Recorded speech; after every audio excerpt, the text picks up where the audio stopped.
tidak ada KUHP baru ini saja, beberapa survei dari lembaga kredibel beberapa tahun yang lalu itu menyebutkan masyarakat Indonesia itu hampir 60-70% takut untuk melakukan kritik hari ini. Karena udah ada undang-undang ITE, ada undang-undang fiksi hukum. Jadi masyarakat itu mau tahu atau enggak, ya dianggap tahu, gitu ya. Mau berpartisipasi atau enggak, hukum ini akan berlaku buat mereka. Tapi yang terjadi justru hukum digunakan untuk alat menjaga status quo kekuasaan, melindungi kekuasaan, supaya kekuasaannya bisa langgeng, ya, melindungi kepentingan kelompoknya lah, kalau bahasa sekarang oligarki.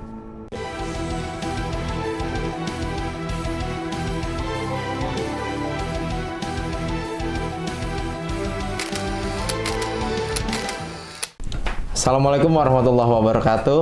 Salam sehat untuk kita semua. Perkenalkan, saya Andrian Rahardi, dan kali ini dalam kesempatan yang luar biasa, nantinya kita akan membahas tentang RKUHP yang sudah disahkan menjadi KUHP. Untuk tagline-nya jangan lupa sahabat-sahabat JSLG, jangan bilang melek hukum sebelum nalar hukum. Oke, baik. Pada kesempatan yang luar biasa ini, di tengah-tengah kita sudah hadir Mas Arief Maulana, Sarjana Hukum, Magister Hukum. Beliau merupakan Direktur LBH Jakarta tahun 2018-2021. Dan nantinya kita akan banyak sekali mendapatkan ilmu dari Mas Arief. Mungkin itu sedikit dari saya mengenai Mas Arief. Dan kita sudah hadir di samping kita. Di sini ada Mas Arief Maulana. Apa kabar, Mas? Selamat sore. Kabar baik. Alhamdulillah, kabar baik. Mas, jadi untuk podcast JSLG pada sekarang ini, kesempatan kali ini kita akan membahas tentang RKUHP yang sudah banyak kita dengar dan disahkan tanggal 6 Desember kemarin. Nanti di sini kita boleh membahas ya tentang pasal-pasal yang kontroversial. Dan kita sama-sama tahu, Mas, proses pembentukan RKUHP yang sudah disahkan ini kan bisa dibilang kurang transparan atau bahkan tidak transparan. Tidak ada partisipatif kalau dari berita kan. Ini merupakan wujud pembatasan partisipasi publik kalau kita rasa seperti itu. Lalu gimana nih, Mas, untuk openingnya dari Mas Arief nih mengenai RKUHP yang sudah disahkan tanggal 6 Desember kemarin? Iya, bicara soal pengesahan rancangan Undang-Undang Kitab Hukum Pidana di Indonesia ya. Kita pasti ingat bahwa pemerintah mengatakan salah satu tujuan besar RKUHP ini akhirnya buru-buru mereka kejar untuk disahkan itu karena ingin melahirkan produk hukum nasional, ya, karya anak bangsa yang lebih baik, ya, melakukan apa yang disebut dengan dekolonialisasi, ya, terhadap produk hukum KUHP yang mana itu sebetulnya kan warisan penjajah Belanda dulu. Dulu kita dijajah Belanda, dan ketika kemudian merdeka belum punya kitab undang-undang hukum pidana dengan asas konkordansi, kemudian digunakanlah KUHP Wetboek van Strafrecht, ya, sebagai hukum nasional dengan beberapa penyesuaian, dan cita-cita itulah yang kemudian diharapkan. Tapi kemudian menjadi pertanyaan, apakah cita-cita itu kemudian bisa tercapai dengan pengesahan RKUHP tanggal 6 Desember kemarin? Kalau saya berpendapat, nampaknya cita-cita itu belum tercapai, gitu ya. Yang terjadi justru malah lahir pasal-pasal bermasalah yang bisa dibilang akhirnya bukan melakukan dekolonialisasi tapi rekolonialisasi, gitu ya. Jadi mengulang praktek-praktek kolonial. Kalau dulu dilakukan oleh penjajah terhadap wilayah jajahan, rakyat jajahannya, masyarakat Hindia Belanda kita saat itu, ya. Tapi kalau sekarang yang melakukan justru adalah negara, dalam hal ini pemerintah dan juga legislator, mengatur beberapa pasal yang kita lihat ini sangat bermasalah. Ini berbahaya bagi negara hukum dan berbahaya bagi demokrasi di Indonesia. Nah, meskipun ya harus kita perhatikan juga ada pasal-pasal yang cukup progresif gitu ya. Tapi juga banyak pasal-pasal yang bermasalah. Yang ini justru malah tidak atau menghalangi kita untuk bisa mencapai apa yang menjadi cita-cita bangsa ini, menciptakan undang-undang yang lebih baik. Dan persoalannya bukan ini karya anak bangsa, ini kemudian KUHP nasional. Sebetulnya kalau kita bicara pembentukan peraturan perundang-undangan, khususnya levelnya undang-undang, karena ini hukum publik, hukum yang kemudian diciptakan oleh negara untuk melindungi warganya, mestinya kemudian bobot atau substansi dari undang-undang ini, pasal-pasal yang ada di dalamnya, ini memastikan penghormatan, perlindungan, dan pemenuhan hak asasi manusia, hak warga negaranya. Bukan justru malah sebaliknya, melindungi penguasa, kemudian melindungi pelanggar HAM berat, atau bahkan mengurangi sanksi untuk koruptor ya. Wah, sangat luar biasa intro dari Mas Arief untuk membuka diskusi kita yang singkat nantinya. Lalu gini Mas, kalau kita masih terngiang-ngiang ya, bahwasanya alih-alih untuk keluar dari dekolonisasi sampai saat ini disahkan, itu banyak teman-teman di luar sana yang menolak terkait ini kenapa harus buru-buru gitu Mas. Ya. Lalu sebenarnya apa sih targetnya atau goalsnya yang urgennya supaya ini disahkan tanggal 6 Desember kemarin. Lalu kalau boleh saya tanya untuk Mas Arief sendiri, adakah dari kita kan sebagai mungkin publik ya, itu kan harus concern juga terhadap dan memperhatikan terhadap perkembangan produk-produk hukum. Pemerintah itu sebenarnya ada nggak target khusus yang dikejar Mas sehingga bisa tanggal 6 itu ketok palu sah kan? Menurut Mas Arief seperti apa? Saya kira ini justru kemudian menjadi pertanyaan besar kita semua. Apa sebetulnya latar belakang? Ya? Kenapa sampai ngotot sekali KUHP ini segera disahkan? Betul. Kalau yang kita dengar, KUHP ini sudah dibahas sejak tahun 70 ya, sampai dengan hari ini sudah 3 generasi yang membahas KUHP. Pertanyaannya, kita butuh kemudian KUHP yang segera jadi tapi kemudian melanggar hak asasi manusia, membahayakan negara hukum dan demokrasi Indonesia, atau kemudian kita membuat produk hukum, undang-undang yang justru kemudian melindungi dan juga memperkuat negara hukum dan demokrasi kita, yang pada akhirnya kesejahteraan masyarakat yang kemudian dilindungi gitu ya.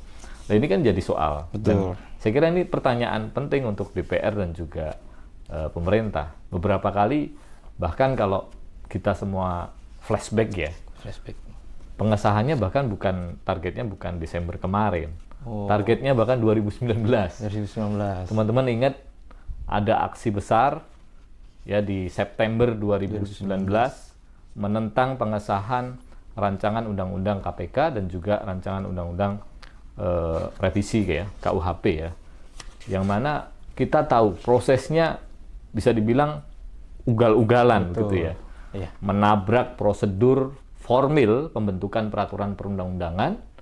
Dan yang kedua, ketika prosesnya saja sudah salah, substansinya juga kemudian ternyata banyak pasal-pasal yang berbahaya begitu ya, dan sedihnya itu masih dipertahankan sampai pengesahan kemarin. Ini yang kemudian menjadi pertanyaan gitu ya. Termasuk kita tahu bahwa di 2019 berkat desakan kuat ya luas dari masyarakat, bahkan pada saat itu memakan korban jiwa, 5 mahasiswa pelajar itu meninggal gitu ya. Saat itu kita berharap bahwa KUHP ini benar-benar dibahas secara transparan, akuntabel, dan juga partisipatif begitu ya. Tetapi ternyata juga meskipun Pak Presiden Jokowi ya mengatakan bahwa ini ditunda ya, dan mohon dibahas dan dengarkan masukan, buka partisipasi seluas-luasnya masyarakat untuk kemudian perbaikan KUHP. Tetapi yang terjadi, ini yang jadi soal ya, dari sisi formalnya ya. Untuk mengakses informasi terkait dengan draft naskah akademik dan juga RUU-nya saja sulit gitu ya. Bagaimana masyarakat bisa terlibat untuk berpartisipasi, memberikan masukan, memberikan kritik, saran gitu ya. Itu yang pertama. Kemudian yang kedua, kalau bicara partisipasi, kita punya satu putusan Mahkamah Konstitusi yang baik begitu ya pasca uji materi Undang-Undang Cipta Kerja, bahwa partisipasinya adalah partisipasi yang bermakna. Apa itu? Ada 3 kategori.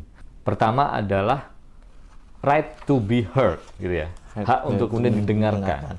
Ya, yang kedua right to be considered, untuk kemudian masukan, saran dipertimbangkan, dan juga yang ketiga right to be explained. Jadi hak untuk kemudian mendapatkan jawaban, penjelasan terkait dengan masukan yang diberikan oleh publik, oleh masyarakat terkait dengan undang-undang. Apakah itu kemudian dilakukan? RKUHP ini kan sebetulnya kalau kita flashback lagi ya, satu dari berbagai undang-undang bermasalah yang lahir dalam beberapa tahun terakhir di periode kepemimpinan Pak Presiden Joko Widodo.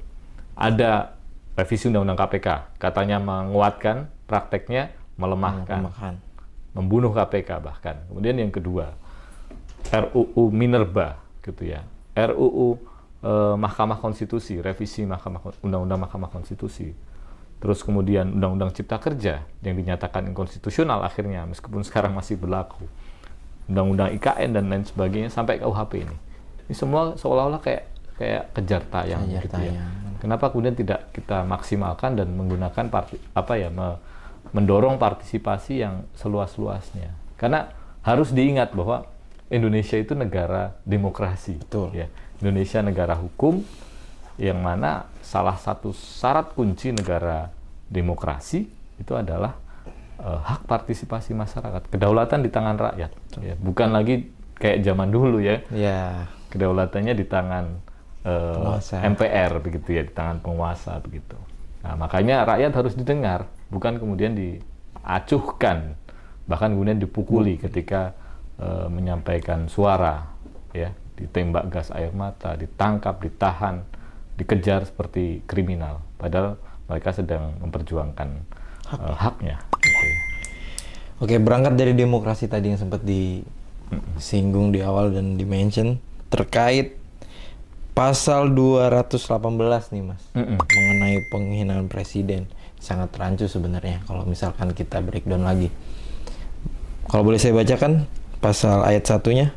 Setiap orang yang di muka umum menyerang kehormatan atau harkat dan martabat diri presiden dan garing atau wakil presiden dipidana dengan pidana penjara paling lama 3 tahun atau pidana denda paling banyak kategori 4. Nah, ini juga banyak pro kontra mengenai ini, dan dari Pak Wamen juga, Prof. Edi juga udah menjelaskan bahwasanya presiden tuh harus kita jaga sama-sama segala macam. Pertanyaan simpel Mas, ini kan terlalu tricky, agak sulit misalkan indikator apa sih yang bisa dibilang itu adalah suatu hinaan atau bukan hinaan, apalagi ini kasusnya personal loh, masalah rasa gitu loh. Kalau presidennya baperan seperti apa, dan presiden juga nggak hanya Bapak Jokowi nantinya, masih banyak, nggak tahu, siapa tahu Mas Arief jadi presiden, atau saya nanti jadi presiden, atau saya baperan tuh seperti apa. Jadi pandangan Mas Arief gimana Mas mengenai pasal ini Mas? Iya, menarik melihat pasal 218 ya, KUHP kita hari ini. Ini kalau teman-teman sebut ya, teman-teman di koalisi masyarakat sipil untuk advokasi KUHP menyebut ini pasal zombie. Pasal zombie. Ya. Sudah ada putusan Mahkamah Konstitusi yang menghapus pasal di KUHP yang lama ya berkaitan dengan penghinaan terhadap presiden. Ya, sudah dihapus oleh MK dalam uji materi di tahun 2006. Jadi sudah cukup lama, dan saat itu Ketua Mahkamah Konstitusi masih Prof. Jimli. Ya. Nah, ada yang menarik dalam perdebatan di sana, dan saya kira ini sangat relevan untuk kita menyatakan sikap menolak terhadap pasal ini. Harusnya pasal ini tidak diatur. Mayat jangan hidupkan lagi, bahasanya seperti itu ya. Kenapa?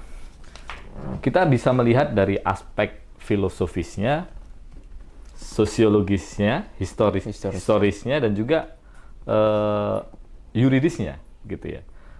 Kalau kita cek di KUHP yang lama, ya, itu kan sebetulnya terjemahan Wetboek van Strafrecht ya, dan pasal itu adalah pasal yang mengatur sebelumnya soal lese majesté, gitu ya, perlindungan untuk harkat martabat Raja Belanda, Ratu Belanda, yang mana mereka itu sistem pemerintahannya monarki.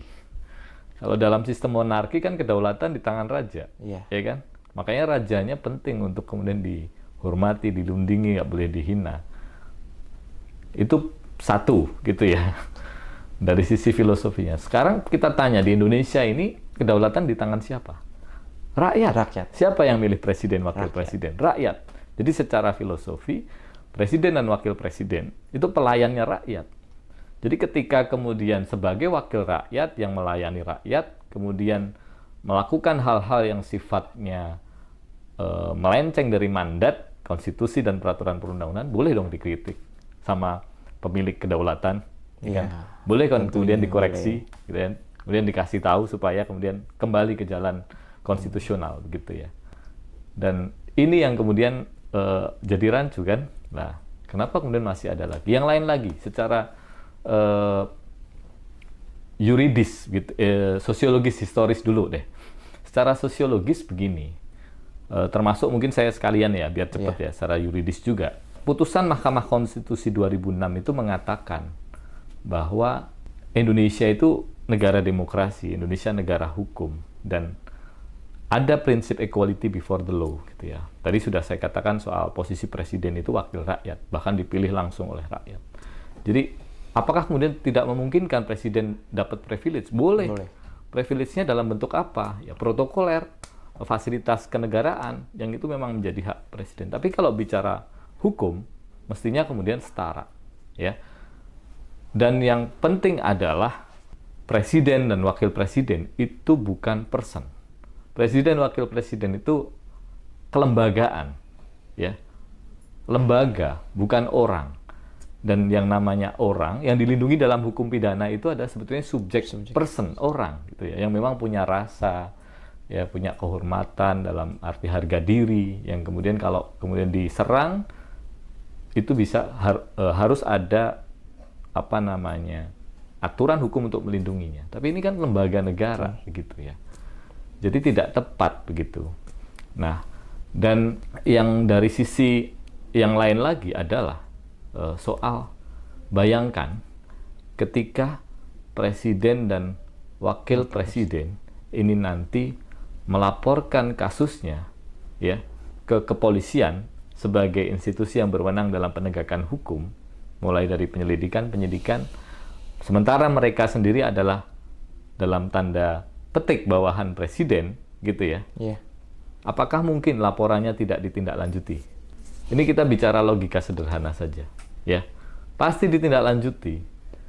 Dan pada akhirnya dengan pasal ini, ya, masyarakat akan khawatir, takut untuk menyampaikan kritik.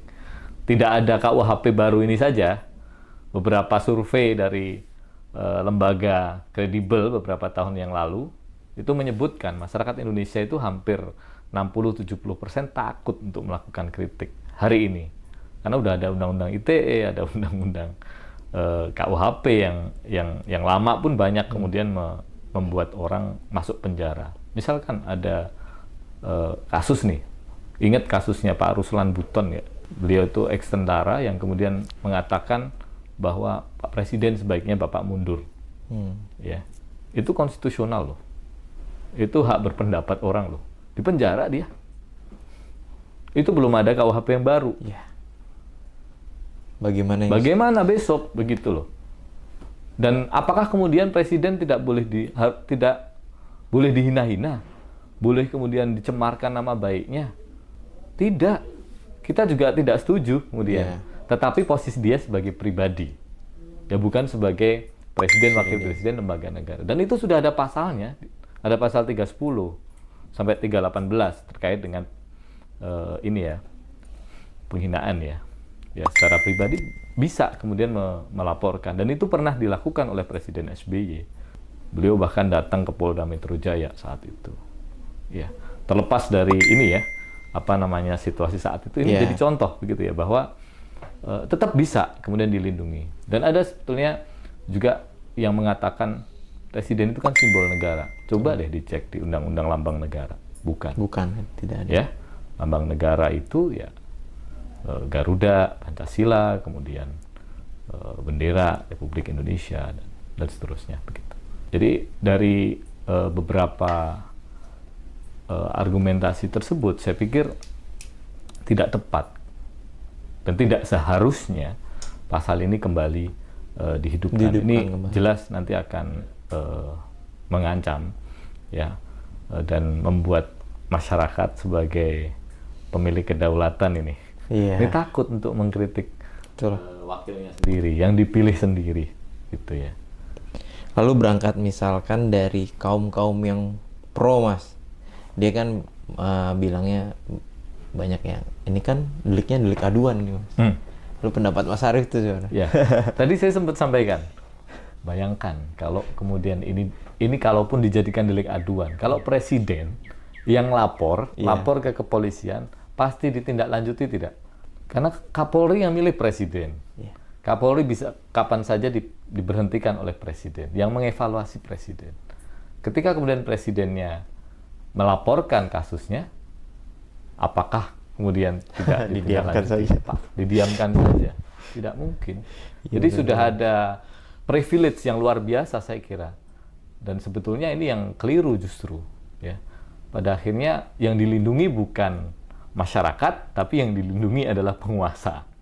Ini justru kebalik, semangatnya harusnya yang dilindungi di dalam KUHP itu masyarakat. Supaya hak mereka untuk berpikir, berpendapat, menyampaikan pendapat, berekspresi itu dihormati dan dilindungi. Dan dalam konsep hak asasi manusia, yang dilindungi itu person, bukan lembaga, begitu. Dan sekali lagi, dalam konsep hak asasi manusia, hak sipil politik gitu ya. Dalam hal ini hak berekspresi, berpendapat tadi ya, menyampaikan kritik, itu mestinya dijaga betul oleh negara, dihormati betul, bukan justru kemudian dilimitasi. Baik. Diancam dengan pidana. Gitu. Luar biasa penjelasan dari Mas Arief. Jadi kita sebelum ini juga sudah buka pertanyaan, Mas, sebenarnya, dan saya sudah mengumpulkan nih pertanyaan-pertanyaan dari sahabat JSLG untuk diskusi kita kali ini. Nih, Mas, saya sebutkan kalau boleh. Mengenai pertanyaan nih, sebagai masyarakat awam tentu merasa tidak sebebas dulu akibat adanya pengaturan pasal penghinaan baik kepada presiden maupun lembaga negara atau pemerintah. Bagaimana memberikan pemahaman kepada masyarakat akan hal ini, Mas? Ya, menarik tadi tagline-nya teman-teman di ini ya. JSLG podcast. Ya. Tadi gimana, Mas Andri? Jangan bilang melek hukum sebelum nalar hukum. Ya, saya kira itu jawabannya. Jadi dalam negara demokrasi ada syarat sebetulnya supaya negara demokrasi itu sehat. Masyarakatnya harus sadar akan hak dan kewajibannya sebagai warga. Sebagai warga dia pemilik kedaulatan, sebagai warga dia berhak untuk kemudian mengusulkan apa yang bisa diatur, apa yang boleh diatur, apa yang tidak boleh diatur. Dan partisipasi warga dalam demokrasi itu sangat penting. Maka ketika kualitas melek hukum warga dalam negara demokrasi itu lemah, ini berbahaya bagi demokrasi itu sendiri. Nah, ini yang saya kira menjadi tantangan kita. Penting untuk KUHP ini juga dipahami oleh masyarakat luas. Karena pada akhirnya yang terdampak kita semua. Iya, benar. Bukan hanya mereka yang protes hari ini. Masyarakat yang kritis dan kemudian ada di depan DPR menyampaikan suaranya. Tidak. Dan ada, ini kan prinsip hukum ya, yang namanya fiksi hukum. Jadi masyarakat itu mau tahu atau enggak, ya dianggap tahu, gitu ya. Mau berpartisipasi atau enggak, hukum ini akan berlaku buat mereka, buat kita semua warga negara Indonesia. Bahkan ini kan asasnya sampai nasional aktif, bisa sampai menjangkau pesawat, kapal yang ada di luar negeri ya. Nah, jadi saya kira kita semua harus paham melek hukum dan secara kritis melihatnya. apakah hukum semua yang diciptakan oleh pemerintah dan juga DPR pasti adil? Belum tentu. Belum tentu. Ya, makanya ini yang harus kita kritik. Hukum itu kan produk politik ya, produk kekuasaan, ya, yang itu bersinggungan dengan banyak aspek ekonomi, sosial, budaya dan lain sebagainya. Jadi kita melihat juga kan hari ini bagaimana konstelasi politik ya. Ya. Nah, kalau kita melihat konstelasi politiknya, kita bisa bilang produk-produk hukum hari ini tuh represif, otoriter, tidak partisipatif, jauh dari prinsip dan nilai demokrasi. Saya kira penting untuk masyarakat juga bersuara gitu ya. Kalau tidak ya pasal-pasal yang berbahaya bagi kita semua ini, yang nanti ngeritik DPR, ngeritik pemerintah, negara, itu bisa masuk penjara bareng-bareng nih kita. Iya, Dan ingat, bukan hanya pasal soal penghinaan harkat dan martabat terhadap presiden wakil presiden loh.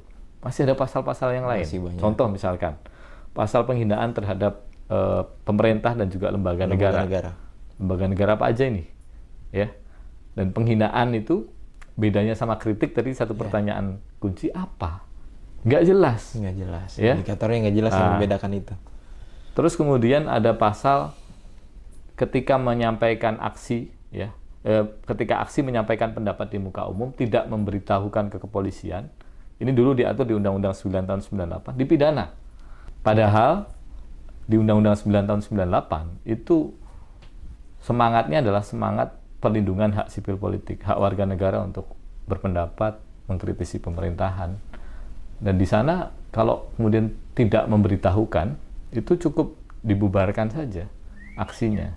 Padahal mestinya kan nggak perlu dipidana begitu ya. Ada sanksi administratif gitu ya, yang dulu juga diterapkan. Kenapa kemudian sekarang naik level? Padahal salah satu cita-cita KUHP juga mengurangi ya, mendikris overkriminalisasi, tapi justru malah makin banyak. Nah, ini kan bahaya. Kan belum lagi kalau kita lihat pasal-pasal yang bermasalah lainnya, bicara soal pasal-pasal yang kaitannya dengan hak masyarakat mendapatkan akses keadilan di pengadilan. Ketika mengkritik hakim dan proses peradilan, itu bisa kemudian dianggap menyerang harkat martabat hakim. Terus ada lagi menyebar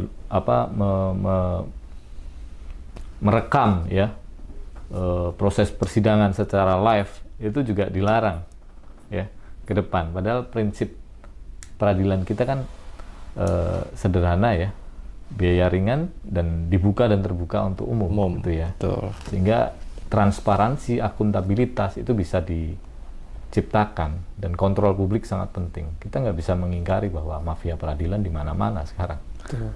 Ya, mulai dari tingkat penyidikan di kepolisian, penuntutan di kejaksaan, sampai di pengadilan, mulai dari level terendah sampai Mahkamah Agung. Buktinya kemarin Hakim Agung juga kena. Iya. Itu level tertinggi ya. Jadi saya kira kontrol publik itu sangat diperlukan, dan ini butuh sekali yang namanya partisipasi masyarakat. Tapi kalau kemudian justru malah diancam dengan pidana, ini nanti bagaimana gitu ya. Ini negara ini mau dibawa kemana? Siapa yang ngontrol mereka? Ya kan? Benar-benar. Harusnya rakyat pemilik kedaulatan ngontrol penguasa. Kalau sekarang justru kebalik nih. Kita yang penguasa yang ngontrol rakyat. Jadi apakah kita masih lurus menjadi negara demokrasi? Bengkok kita hari ini. Ancamannya sudah bisa jadi kita akan terjerembab lagi ya, masuk ke lubang otoritarian kalau benar. Seperti ini terus cara kita bernegara gitu ya. Terakhir Mas, mungkin dari Mas Arief sendiri harapannya nih, pertama untuk bangsa Indonesia dan untuk masyarakat dengan kondisi hukum, produk hukum yang kita baru masih fresh nih, yang diketuk tanggal 6 Desember kemarin tuh, gimana Mas harapannya Mas?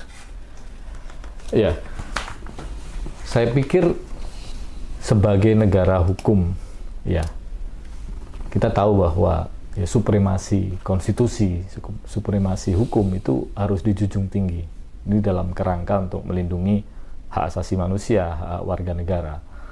Dan supremasi konstitusi, supremasi hukum ini kan tujuannya adalah mengontrol kekuasaan biar nggak abuse, nggak sewenang-wenang, tidak terjadi penyalahgunaan wewenang. Makanya kemudian dibuat hukum gitu ya. Tapi hukum ini kan mestinya melindungi masyarakat, bukan melindungi penguasa. Nah ini yang jadi problem. Dan beberapa tahun terakhir kita melihat praktek, kalau dalam teori ya itu disebut autocratic legism. Jadi praktek menggunakan hukum sebagai alat kekuasaan, bukan alat untuk melindungi warga dan menciptakan kesejahteraan dan keadilan sosial. Tapi yang terjadi justru hukum digunakan untuk alat menjaga status quo kekuasaan, melindungi kekuasaan supaya kekuasaannya bisa langgeng ya. Betul. Melindungi kepentingan kelompoknya lah, kalau bahasa sekarang oligarki seperti itu. Itu yang harus dilawan, itu yang harus diingatkan, dikoreksi ya. Sehingga produk-produk hukum yang lahir harapannya bukan produk-produk hukum yang dibuat sangat cepat, tertutup, tidak transparan dan tidak partisipatif. Tapi justru produk-produk hukum yang bukan yang represif otoriter ya, tapi yang produk-produk hukum yang itu akses informasinya bisa dibuka oleh masyarakat, kemudian masyarakat bisa memberikan masukan, dan akhirnya undang-undang ini benar-benar hasil karya anak bangsa yang itu diskusi, dialog yang betul-betul berkualitas, impian kita semua, sehingga hukum ini juga nanti efektif. Betul. Berdaya laku, bermanfaat, dan tujuan hukum seperti kepastian hukum, keadilan, dan kemanfaatan. Dan sekali lagi ini untuk kesejahteraan dan kebahagiaan rakyatnya itu betul-betul tercipta. Ini sekarang yang nggak ada ini. Kita melihat justru malah praktek-praktek pembentukan undang-undang yang ugal-ugalan, represif otoriter, yang hukum dijadikan alat kekuasaan. Ini yang nggak boleh gitu ya. Ini bukan prinsip dan nilai demokrasi. Nah, saya kira penting untuk kita kembali ke prinsip dan nilai demokrasi dan negara hukum atau konstitusionalisme. Saya kira itu, dan kuncinya ada di masyarakat. Kuncinya ada di warga yang sebagai pemilik kedaulatan harus bersuara, harus tetap berani bersuara untuk mengingatkan wakil-wakil kita yang ada di pemerintah, yang ada di DPR, supaya kemudian kembali ke khitoh kita gitu ya, sebagai negara demokrasi, negara hukum Indonesia. Ya. Saya kira itu. Luar biasa sekali kesempatan kali ini, dan bisa berdiskusi juga mengenai KUHP terbaru Indonesia. Untuk sahabat-sahabat JSLG jangan lupa ya, di komen apabila ada pendapat atau ada sharing-sharing tentang diskusi kita kali ini. Jangan lupa di share juga dan di like. Mas Arief, terima kasih sekali lagi atas kesempatan yang bermanfaat ini. Semoga nantinya konten-konten JSLG ini bisa mengedukasi masyarakat tentunya, dan kedepannya itu berkembang baik. Oke, jadi saya tutup dengan tagline, jangan bilang melek hukum sebelum nalar hukum. Alam. Terima kasih. Terima kasih.